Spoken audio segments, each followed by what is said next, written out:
fake account, daming account, yung mga Facebook nila. So, pag ganun po kasi hindi ako nagpo-focus sa kanila.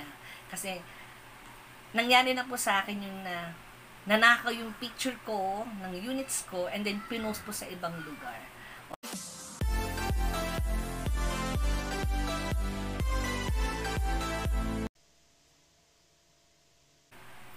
Hi sis! So welcome back to our channel for today's video mga kasis. So ayan, meron po tayong available na unit ngayon. Ang aking unit 7, available na po siya. So nakapost na naman ako sa social media. Meron na rin naman nag-i-inquire. Pero wala pa nag-visit. Pero may pumunta dito, nag-walk-in lang sila. And then yung work nila is malapit lang dito sa City Hall ng Taguig. So nag-visit po sila doon. So sila yung kauna-una nag-visit sa unit ko. Pero ngayon kasi available pa rin naman yung unit.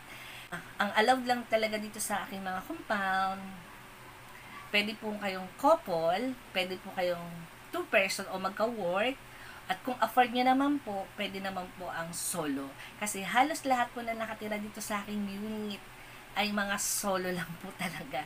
So kahit gaano po siya kamahal, at sa tingin naman nila safe sila dito sa compound ko, ina-avail po nila, lalo na yung unit 3, so medyo mahal ang renta doon.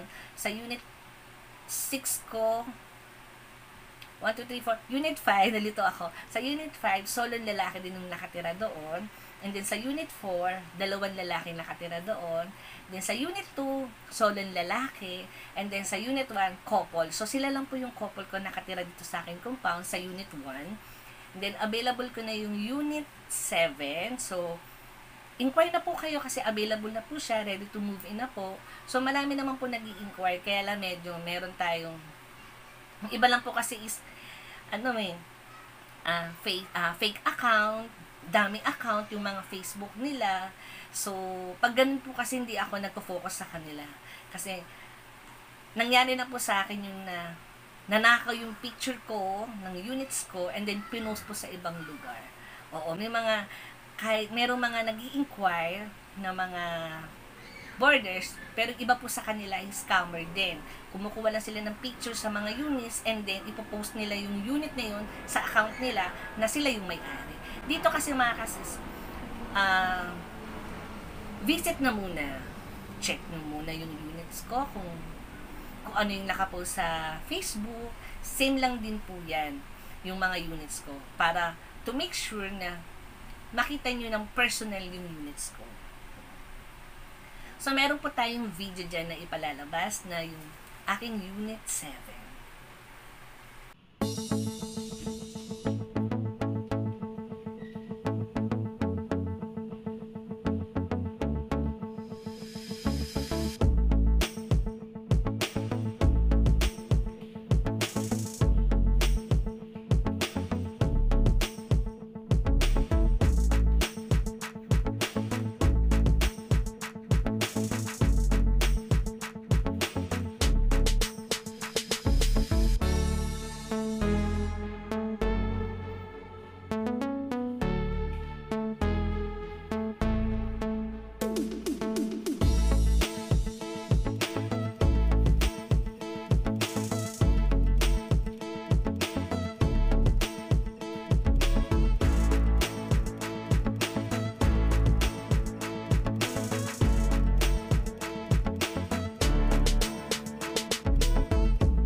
So, yun na nga mga kasis, nakita niyo yung aking Unit 7, di ba? So, available na po siya. And then, sa aking Unit 8, ayan. So, yung Unit 8 ko is soon to available pa po.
Malaki po siya, meron siyang bedroom. So, yung Unit 8 po kasi ay dati kong room.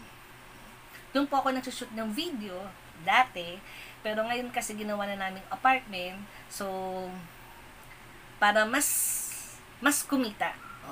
So, itong Unit 8 po ay bagong renovation lang. So, ang kulay niya dati is color gray. Gray and dark gray ang combination ng color dati. Ngayon po ay color white and gray na po. So, meron na po kayong makikitang kama dyan, aparador, center table, lagayan ng TV stand. So, lahat po yan ay ipapagamit ko na po dun sa borders na titira. Kasi po, yung mga gamit na yan ay gamit ko po.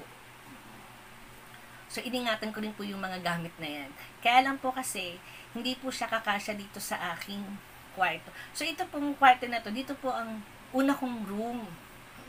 So, dito na po ako nagsushoot ng video. So, kung titignan niyo, may aparador na ako dito sa akin likuran. Doon naman kasi, binili ko yung aparador doon. Doon ko rin pina-assemble. Pero hindi ko na siya maibababa dito kasi maliit lang po yung kwarto ko dito. And then, malaki po yung room doon. Marami po akong gamit. So, lahat po yan ay dito ko po nilagay sa maliit na room. And then, meron pa kaibang gamit na sa kabilang room din. So, hindi ko pa siya mailalagay ng lahat dito kasi mawawalan po ng space. Pero syempre nga sabi ko nga kanina, kaya ako siya ginawang apartment yung akin room para mas madagdagan po yung income. So ayan, so soon po yung Unit 8 maging available na po yan. Malapit na po. Malapit na maging available ang Unit 8. Pero this time, available na po ang Unit 7. Inquire na po kayo. So yun lang mga kasis, maraming salamat. Sinamahan niyo ako dito sa ating room available. So, yun lang po mga kasis. Maraming salamat po. So, don't forget to like and subscribe.